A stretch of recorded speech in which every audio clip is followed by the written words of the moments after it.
Way, way back in the long lost history of web development, also known as the 90s, people used tables to create layouts in web design. And at the time, it was really forward thinking and great because tables, you can essentially use grids and you can create layouts and sidebars and columns and yada, yada, yada. It makes sense, right? But as web development started to progress, we started to get rid of that method because it's not very semantic. You're using a table for everything other than tabular data. Tables are meant for tabular data, for spreadsheets, for taking like a contact information, your name, email, address, database information. That's what tables are for, tabular data. So nowadays, we don't use tables for layouts. At least you shouldn't. And there is a very specific use for tables. And like I've been saying, it's meant for exclusively tabular data. Now, which brings me to what we're going to be doing in this specific lecture. We're going to be using Bootstrap to create tables. Now, what's cool is that tables, again, kind of like forms and inputs, they by default look pretty ugly. But Bootstrap, by default, you just throw in a couple quick classes and your table is incredibly beautiful. Your tabular data is displayed in a sophisticated and refined, beautiful table. Now, let me show you what I'm talking about. Create a new file in your Bootstrap directory called tables.html. Go ahead and add the basic kind of Bootstrap HTML, all the head content and everything like that. Make sure you have all that up to snuff. And if you want, you can go ahead and download the final file and delete the content and just follow along. And we're going to add a div with the class of container, page header, Bootstrap tables, level 1 heading, paragraph with the class of lead. Make tables cool again. Because they were cool and no longer are cool. But now they are cool again because of this course. Anyway, what we're going to do now is we're going to just add a table. Now, let's start off by adding a table tag. For those of you who have never made a table in HTML before, welcome. Table, you got a table head, and then here you have th tags where you'd have, you'd need to start with a table row. That's very important. And then you have a th tags for table head. And we're going to say name. I'm going to copy that, paste it 2 more times. And whoops. Name and then email. And then let's add another one in here, city. And then we're going to go outside of our table head here, and we're going to go a table body. Now this is the semantic way of coding a table. Table row.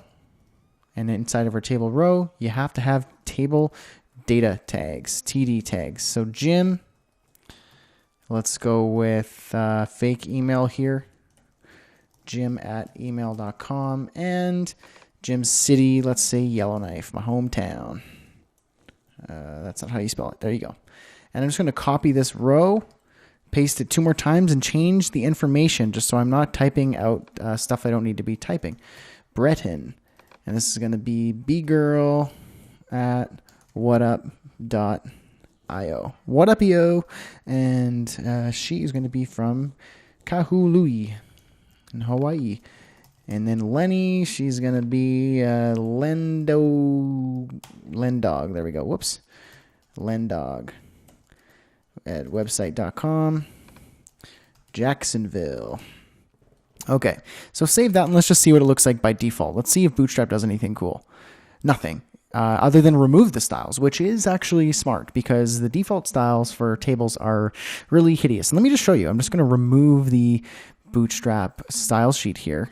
And let me just show you what tables look like by default. They just have a weird kind of ugly layout. This is the table headings are centered and it just doesn't look very good. Now the Bootstrap styles don't do too much. They change the font sizes, make sure everything is left aligned, but nothing really happens until you add a class to the table called table. Now watch this. All your work is done. You have your table. Now let me just move that border. There you go. You have your table and it looks much nicer. It's full width. It's got a nice little border and it's bold in the table heading and everything looks great. But there are other things you could do to make this table even nicer. Add some more classes here. For example, table-striped gives you striped columns or rows, on every other row. So if I had more rows, you'd see they were striped, so you can see the data easier. You could do a bordered table because currently there is no border. So let's say table-bordered. So now you have a border if you want a border around your table. You can also do hover effects on each of the rows. All you need to do is say table-hover. Hover over the rows, there you go. And it only does it on the rows, not the table head. And you can only really see it on the non-highlighted one because it's about the same color, but you see the idea how it works. You can also do a condensed table. So table-condensed. And that shrinks the table a little bit if you don't want a really kind of open, well-padded table, if you wanted a bit more condensed for your layout. And there's also contextual classes that they call. Basically, in different contexts, you want to be able to display different information using CSS. So if you wanted a row to be a different color or a cell to be a different color, you can easily do that by adding different classes to each row. So for example, let's say for this row, actually no, I'm going to do it in the table body. Let's say table body, I'm going to have the class success. So if you want to show, there you go, success. We have a green row. You could also do that to a specific cell rather than the entire row. So we could say class, let's go for info. And info will give it a different color, so you can see it's blue. We can also do things like warning and danger. So let's do this row just to have the class of danger, and it will highlight it red. And then warning, I'll do it on another cell over here. We'll say, not this one, we'll do it in the center. We'll say class warning. And there you go, it's yellow. So you can play around with the different contextual classes when they're appropriate. It's not just to make your table colorful. And then you can also do other things with tables in the CSS, the Bootstrap documentation. They have tables here, and we basically covered what we just, what's in the documentation we already covered, but there's also a couple of extra things such as responsive tables. You just add the class of table responsive, and it makes them scroll horizontally on mobile devices. So let's just try it. Let's see what happens. Table-responsive. And refresh. I think we need to resize this. Now, I think if we had more content, it would actually allow me to scroll. But because it's a small table, it won't actually do anything. So anyway, that's how that, in theory, would work. Now let's talk about buttons and images. I've already created a file called buttons-images.html in the course files folder. Go ahead and download that so you can just have reference as we just quickly go over this. Instead of coding each individual one, I just want to show you the theory behind it so that you could see, because they're really easy to make. There isn't anything fancy, but I just want to give you the goods as quickly as possible here. So Bootstrap buttons, let me just open up the file. Here we go, Bootstrap buttons. Bootstrap lets you easily create beautiful, user-friendly buttons. So default buttons, let's go into our markup here. You can use the Bootstrap classes on A tags, button tags, and input tags. So like so, here are different tags. We have A, button, and input, and they have the class of BTN, and then BTN default, which gives you the button default style. And you can see this is an A tag, button, and input tag, and they look exactly the same in the browser. That's what Bootstrap does. And now button styles, you could do different button styles just by playing with classes. So Bootstrap suggests that you use the button tag whenever possible, if it's a button, rather than an input tag, because buttons apparently style better cross-browser with Firefox and all that stuff rather than inputs, which kind of can get a little funky sometimes.